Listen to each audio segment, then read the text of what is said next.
Il-kap nazzjonalista Bernard Grech attakka l-ingaġġ ta' ħaddiema mal-gvern fosthom fis-settur tas-saħħa u l-edukazzjoni. Waqt kollegament telefoniku fuq l-istazzjon tar-radju tal-Partit Nazzjonalista, Grech għalhekk. Ħaġa nagħmlu ċara li Partit Nazzjonalista fil-Gvern fejn ikun hemm il-bżonn xorta se nkunu qegħdin nippjegaw ħaddiema mal-Gvern.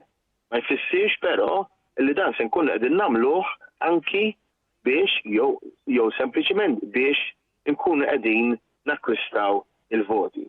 Kif ma eskludix li jdaħħal nies mal-gvern biex jieħu vantaġġ politiku, din id-dikjarazzjoni tixet l-atteġġament u l-prassi li kienu jwettqu dawk li llum huma lit il-leminija tiegħu fosthom Rej Bezzina.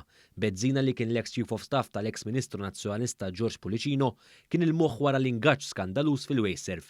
Fil-fatt, 3 snin ilu ġew żvelati emails mill-Malta Today li jikxfu kif bejn l-2009 u lejlet l-elezzjoni ġenerali tal-2013 iswed fuq l-abjad kien hemm intħil dirett tal-ex ministri, deputati, kandidati nazzjonalisti u magħhom uffiċjali tal-gvern ta' Lorenz Gonzi biex jagħtu impjieg b'mod dirett lil votanti nazzjonalisti fil-Wayserv.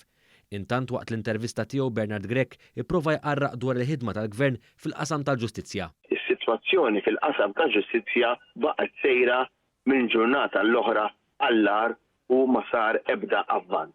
Madankollu jgidbu hemm ir-reazzjonijiet tal-Kummissjoni Venezja, il-Kummissjoni Ewropea u saħansitra ittra firmata mill-President tal-Kummissjoni Ewropea Ursula von der Leyen dwar ir-riformi kbar li twettqu f'pajjiżna li jsaħħu s-salt nhar dritt. Bernard Grech kien mistoqsi wkoll dwar l-aħħar stħarriġ mit-Times of Malta u li juri kif il-Prim Ministru Robert Abela kompla jżid fil-fiduċja mal-elettorat fil-waqt li hu bħala kap tal-Oppożizzjoni kompla jnaqqas. Dwar dan Bernard Grech għalhekk. Il-poplu Malti wawċi qiegħed juri li jrid bidla.